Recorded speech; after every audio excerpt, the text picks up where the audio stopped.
So they say it's but a game and they let it slip away. Morning, afternoon, evening, as the case may be in your part of the world. I'm Don Archer. I thought since I had started this series and I talked about my father that I would tell you a little bit about what it is that I do here and why I'm here and how that came about. After my father passed away and I moved back up from North Carolina to kind of see to it that Mom was okay, it got to a point where she was doing pretty good. She was still running her ceramic shop and family members were around, so it wasn't necessary for me to stay. And I fell in love with another young lady from the internet, which ended up being a 2-year relationship. And I won't go into all the reasons that relationship failed, but it's interesting that it did, because it couldn't have come at a better time. You know, I believe that for everything there is a reason. If it's a happy thing or a sad thing, I think there's a reason for it. And I came to Ohio to visit with my children from my divorce for the Christmas season. And the deal was, I had been with this woman for 2 years, had moved to Florida, and we were living there pretty happily, I thought. And I came up to Ohio to see the kids, and we literally pulled out all the stops in order for me to do that. I was between jobs, and she was waitressing, and it was a shame that she was waitressing too, because she was a very educated woman. She had done paralegal work and a lot of other things, but she was waitressing at the time. And we really pulled out all the stops for me to come home. So I came back up to Ohio to visit with the kids for the Christmas holiday, and I came up, I think I came up about 2 weeks before Christmas. And on December 22nd, I got a phone call from her saying, well, actually on December 18th, I got a phone call from her saying, you know, that she thought that I didn't get enough time with my kids, and maybe what I should do is go ahead and take whatever time I needed and enjoy them more. I was scheduled to come back on New Year's, be back New Year's Day. But she said, you know, why don't you just go ahead and stay a little bit and visit with them? And I said, no, you know, we have plans, and I told you that I'd be home, and I'll be home on time. And there was a pause on the phone, and she said, well, when you come back, you're going to have to find a new place to live.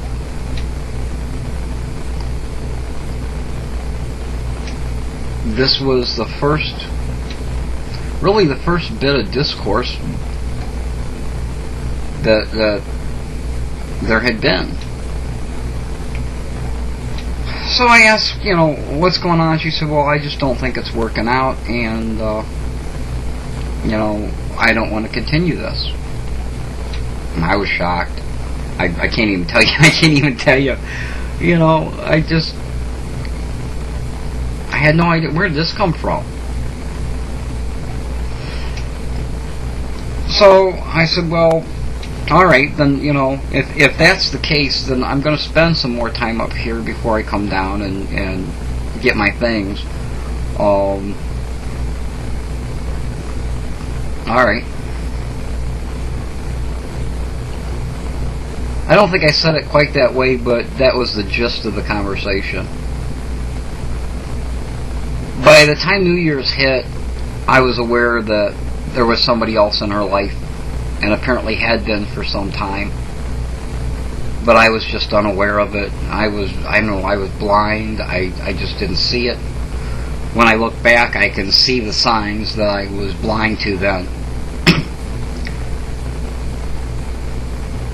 But around January 2nd, I was in the kitchen making breakfast, and my mother was upstairs in her room, and I heard something fall down the stairs. Had no idea what it was. And I went to the bottom of the stairs, and my mother used to carry a really heavy purse, and it was laying at the bottom of the stairs. And I looked up, and she was sitting at the top of the stairs. And I said to her, you okay? You dropped your purse. And she said, I don't think so. I said, you don't think so? She said, no. And as she talked to me, she was holding onto the railing and scooting down the steps one step at a time. She has metal in her ankle, and at that time I thought, well, she must have hurt her ankle again.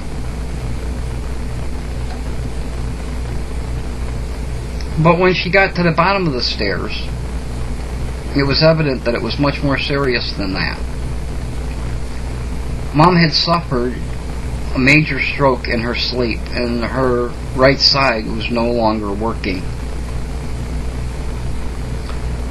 She was coherent and could talk, and could talk pretty well, but her right side just was not functioning. So I got her onto the couch, and I have a thing about when you're sick, whatever you want to do is what we'll do. I'm not going to take that self-determination away from you. And she didn't want to go to the doctors. She said, I've been through this before, it'll pass, and that's it. I'm not going to the doctors. And if I did take her to the doctor, she would have refused treatment, and it would have done nobody any good. But I hounded her all day long, until the next day. And finally she went and saw the doctor, and they diagnosed the stroke. They said that she had some kind of a leakage at the base of her head. And she was in the hospital for, seems like forever. I think it was only maybe 2 weeks, but it seemed like forever. And she was ready to go home, and the doctor said, you can't go home, you live alone. And I was only here temporarily. I had completely planned on going back to Florida and finding a place to live there. And they said, you live alone, and so we can't, in all good conscience, send you home.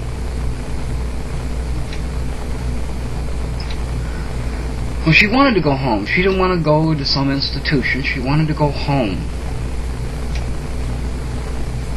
My brother has a family, and he wasn't able to take her. My sister was having marital problems. She couldn't take her, and none of this was really discussed. It was just a known fact.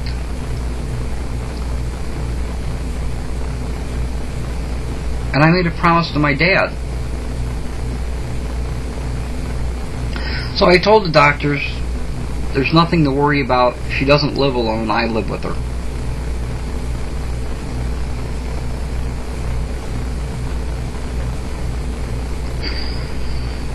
And I stayed.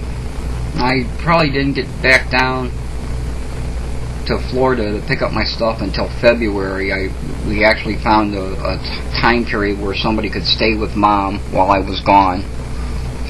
And I took the time I needed to go down and get my things, at which point I discovered that my ex-girlfriend, when she had called me on the 18th, already knew that she was pregnant with somebody else's child. And knowing that at that age I was completely against having any more children. And knowing what she had done, she knew that when I came home it was going to be over with anyway, so to make things easier for her, she just ended it and was hoping that I would never know and save me that pain.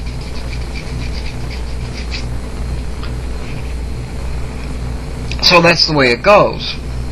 But it's interesting that all of that happened when I was going to be needed here.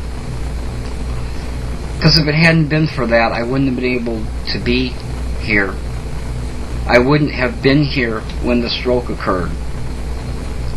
And I wouldn't have been able to stay. And Mom would have had to go to a home, to a senior citizen, whatever.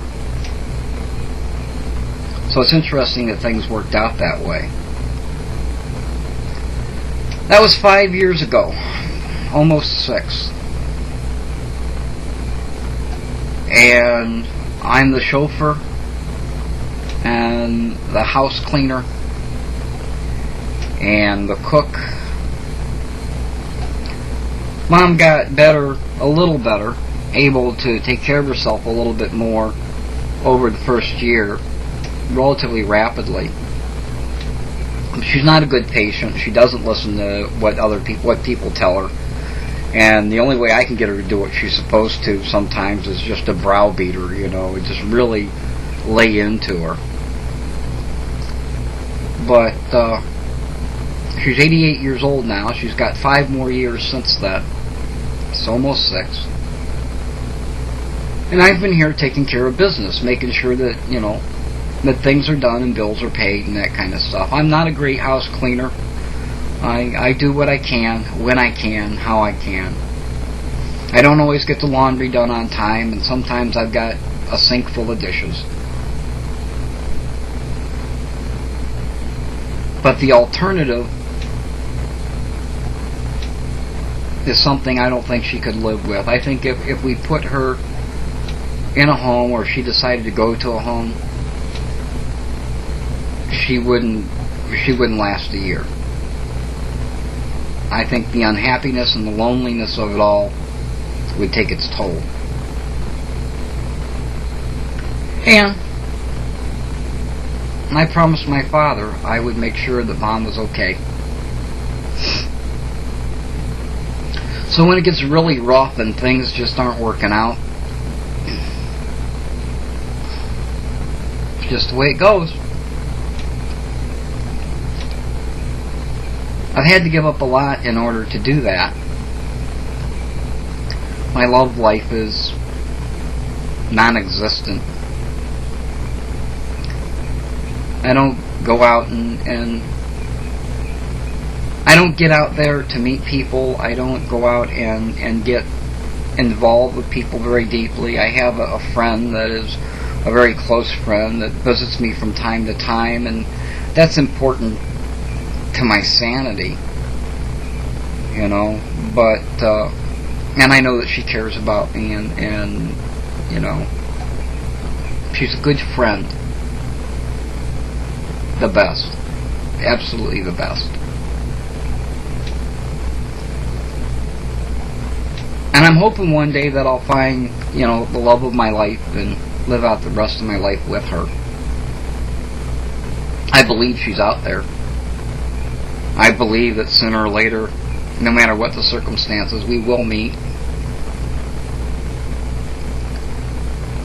But right now, I'm not in that mode. This is a responsibility that I took on myself, taking care of my mother. And I could not, in good conscience, knowing how difficult it is, ask anyone to share that responsibility with me. It's not easy. There are fights and arguments and accusations that I'm controlling by my mother, that I'm controlling her life, and that I've taken away, a lot of her independence. I haven't taken anything away. The fact is, there's just things she can no longer do for herself. And because she can't, and she's stubborn enough to not see it, that's the way it goes.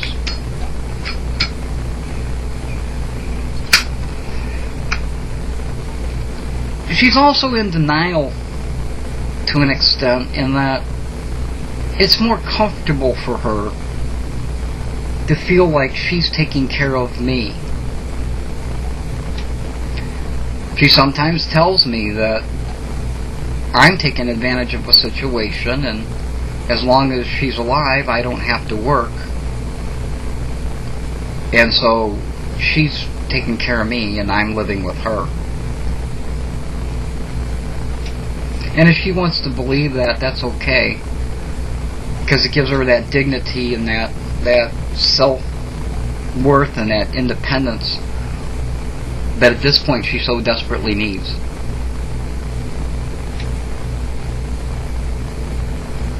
So the only time I play the card of I'm taking care of you is when she attempts to do things that are foolish and not in her best interest or mine. Then I will remind her that she can't do that without me, and I'm not doing it. Usually ends up in a fight, and usually ends up in a misunderstanding, and sometimes we don't see eye to eye about it at all. But that's the nature of the beast.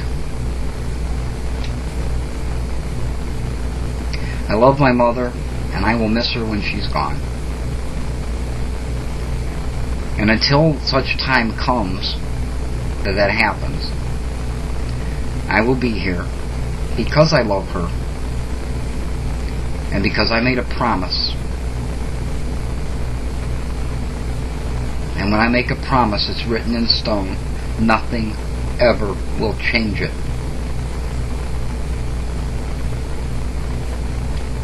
So now you have a little better picture of who I am, what I do. I thank you for taking the time to listen. I don't know that any of this is helpful to anyone or comforting to anyone. I hope that somebody out there will find it, so if not, that's alright. Sometimes we talk to these cameras just because it's good confession. It's good for who we are inside. And sometimes that's why I do them. Until next time, I wish you well, and I wish you be well. This is Zen Archer.